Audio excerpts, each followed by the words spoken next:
ब्रह्मा परब्रह्म परमात्मा। कौन?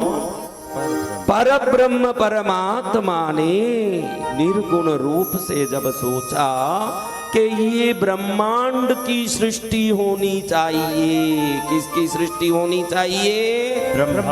ब्रह्मांड की सृष्टि होनी चाहिए। तो परब्रह्म निर्गुण परमात्मा शक्ति ने अपने शरीर से दो शक्तियां प्रकट की। एक शक्ति शिव कहलाया, दूसरा शक्ति शक्ति कहलाया। शिव शक्ति से एक पुरुष शक्ति प्रकट हुई। शिव शक्ति से कौन सी शक्ति प्रकट हुई? पुरुष शक्ति। और स्त्री शक्ति से प्रकृति शक्ति प्रकट हुई। प्रकृति शक्ति लक्ष्मी कहलाई। क्या कहलाई? पुरुष शक्ति नारायण कहलाई। और शिव और शक्ति ने कहा, हे पुरुष, हे प्रकृति, तुम तपस्या करो। तुम्हारी तपस्या की शक्ति से 14 भुवनों की सृष्टि करो। और 14 भुवनों की सृष्टि से 84 लाख जीव योनियों की सृष्टि करो। तब पुरुष और प्रकृति ने हाथ जोड़ करके शंकर जी को कहा कि प्रभु, हम तपस्या कहाँ करेंगे? तपस्या किस जगह करनी चाहिए? हमको तपस्या करने योग्य कोई स्थान दृष्टिगोचर नहीं हो रहा है। हमको तपस्या करने की आपकी आज्ञा बहुत अच्छी लग रही है, लेकिन हम तपस्या कहाँ करेंगे महाराज? तब शंकर जी जो परब्रह्म निर्गुण शक्ति से सगुण बन के प्रकट हुए थे, वो शंकर जी ने 5 कोश का अंतरिक्ष में एक दिव्य प्रदेश बनाया। कितने कोश का? वो आकाश में लटकने वाला 5 कोश का दिव्य स्थान में सभी प्रकार के व्यवस्थाएं, महल, सभी प्रकार की उचित सुविधाएं बनी हुई चमकता वो पंचकोशी प्रदेश था। भगवान ने कहा कि हे नारायण, हे लक्ष्मी, हे पुरुष, हे प्रकृति। नारायण पुरुष, लक्ष्मी प्रकृति। भगवान शंकर कहते हैं कि तुम दोनों इधर बैठ करके तपस्या करो, इसमें साधना करो। ये आकाश में घूम रहे पंचकोश प्रदेश मेरे द्वारा बनाया हुआ बहुत ही दुर्लभ पाप नाशक स्थान है। इधर सभी प्रकार की व्यवस्था है। इस व्यवस्था में बैठ के तुम तप करो। तुम्हारी तप की शक्ति से 14 भुवनों की सृष्टि करो, उसमें विभिन्न जीव राशियों की सृष्टि करो। लीलामय लीला रचने की मन में विचार हो रही है परब्रह्म शक्ति को। अब पुरुष और प्रकृति उधर बैठ करके तपस्या शुरू कर दी है। किधर बैठे बताओ? किधर बैठे? आकाश में घूमने वाले वो पंचकोश के प्रदेश में बैठ करके वो लीलामय भगवान की इच्छा के कारण पुरुष और प्रकृति दोनों बैठ करके तपस्या कर रहे हैं। जैसे ही उनकी तपस्या चलने लगी, विष्णु के शरीर से भयंकर जलधारा तपस्या की गर्मी के कारण निकलने लगी। वो चारों तरफ, आकाश के चारों तरफ वो जलधारा व्याप्त हो गया। वो जलधारा ऐसे व्याप्त हो गया कि दूर दूर तक अंतरिक्ष में कुछ दिखाई नहीं देता था। और ऐसे भयंकर स्थान को देखा तो कुछ नहीं दिखाई दे रहा। धीरे धीरे वो अंतरिक्ष की पंचकोशी जल में डूबती दिखाई दी। तो भगवान शंकर ने देखा कि जो तपस्या प्रदेश है इसमें विनाश का समय दिख रहा है। तो तुरंत प्रभु ने अपने त्रिशूल के ऊपर उसको उठा करके खड़ा कर दिया, पंचकोशी प्रदेश को। किस प्रदेश को? जिधर पुरुष और प्रकृति साधना कर रहे थे, उसको त्रिशूल पर खड़ा कर दिया। अब इनकी साधना के बल के बाद विष्णु के नाभि से ये कमल निकला। उस कमल के अंदर एक दिव्य पुरुष का प्राकट्य हुआ, जिसको ब्रह्मा नाम देके विष्णु ने पुकारा। उस ब्रह्मा ने अपने बल से 14 भुवन, 14 लोक बनाए। 7 लोक ऊपर, 7 लोक नीचे। ये 14 भुवन का कुल ब्रह्मांड 50 करोड़ योजन जितना बड़ा ब्रह्मा ने बनाया। 50 करोड़ योजन।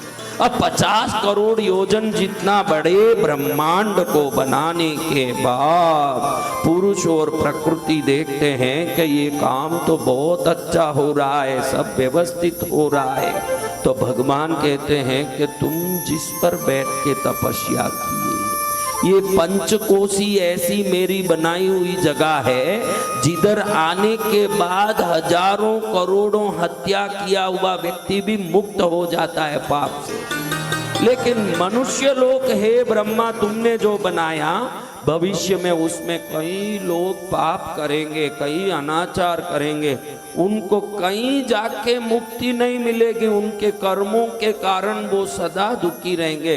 वो कर्मों का कर्षण होना हो, क्या होना हो? कर्मों का कर्षण। कर्षण यानी खत्म करना, रगड़ना, रगड़ने को कर्षण। आप बोलते हो ना आकर्षण। आकर्षण कृष्ण, भगवान कृष्ण का कृष्ण शब्द, आकर्षण शब्द, ये सब कर्षण शब्द से ही आए हुए हैं। तो भगवान कहते हैं कि अगर कर्मों का कर्षण होना हो तो ये जो आकाश में घूम रहा है ये पंचकोशी प्रदेश, इसको मैं धरती में ले जाके बैठाऊंगा। उस पंचकोशी में जो भी मनुष्य आएगा वो सर्व पापों से मुक्त होगा, और करोड़ों हत्या किया हो तो वो हत्या के पाप से भी वो मुक्त हो जाएगा। किधर? तो जो आकाश में घूम रहा था उस त्रिशूल को पकड़े हुए उस पंचकोशी को धीरे से प्रभु ने धरती में रख दिया। कर्मों का कर्षण करने वाला वो पंचकोशी प्रदेश होने से वो जगह कर्म कर्षण काशी कहलाया। वही जगह है जो काशी कहलाया। जो आकाश में रहने वाले प्रदेश को भगवान ने कहाँ रख दिया? धरती में रख दिया। और भगवान ने कहा कि जब जब प्रलय आएगा, जब जब पूरे ब्रह्मांड डूब जाएगा, मैं अपने त्रिशूल से इस पंचकोशी को उठा के रखूंगा, ये कभी नहीं डूबेगा। ये एक जगह ऐसा होगा जो कभी नहीं डूबेगा। ब्रह्मांड के हर पापी को मुक्ति देने वाला, ब्रह्मांड के हर दुराचारी को सर्व प्रकार के दुष्कर्मों से निवृत्त करने वाला, पाप से मुक्त करने वाला ये काशी क्षेत्र होगा। यहाँ मैं अविमुक्तेश्वर यानी कभी मुक्त इस जगह को छोड़ के नहीं जाऊंगा। अविमुक्तेश्वर यानी विमुक्त होना, यानी छोड़ देना। विमुक्त, इनसे ये विमुक्त हो गए, विमुख हो गए। मुख फेरा, मुंडा फेर लिया, मुंह फेर लिया, यानी विमुख हो गए।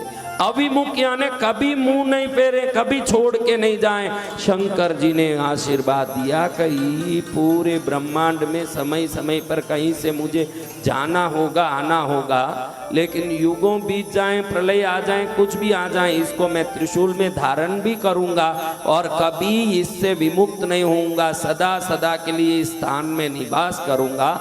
इसलिए यहाँ का मेरा लिंग अविमुक्तेश्वर लिंग के रूप में पूजा जाएगा और पूरे ब्रह्मांड का संचारण यहाँ से होगा मेरे द्वारा, और धरती के सभी पापियों को यहाँ से मुक्ति मिलेगी।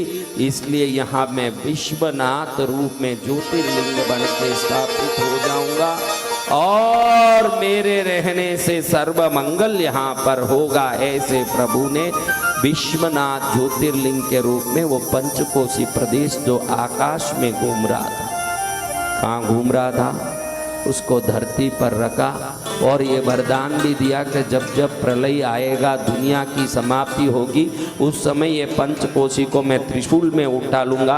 पूरी धरती डूब जाएगी लेकिन ये जगह कभी डूबेगी नहीं। इसमें जो जो लोग हैं वो सदा सुरक्षित रहेंगे, सदा मंगल पाएंगे, और काशी जो भी आएंगे मेरे द्वारा उनके कान में तारक मंत्र सुनाया जाएगा और वो मुक्ति प्राप्त करेंगे।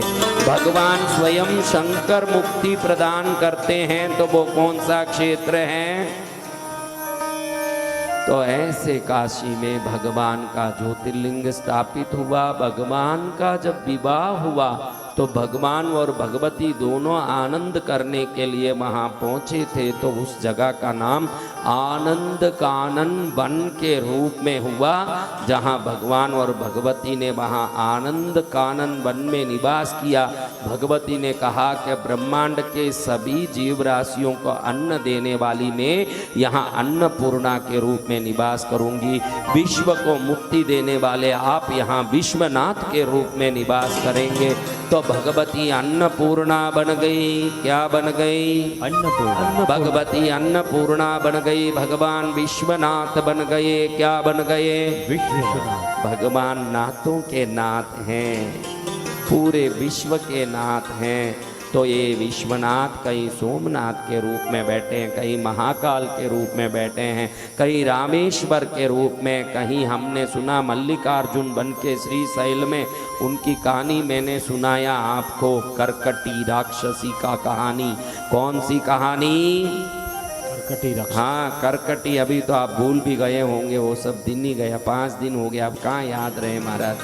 कल खाया हुआ ही याद नहीं रहता, वो तो अच्छा है कि पंडित जी कह रहे हैं कि कल तो हमने सूप पिया था इसलिए याद है। अगर रोटी सब्जी देते तो हम वो भी भूल जाते। कहाँ याद रहता?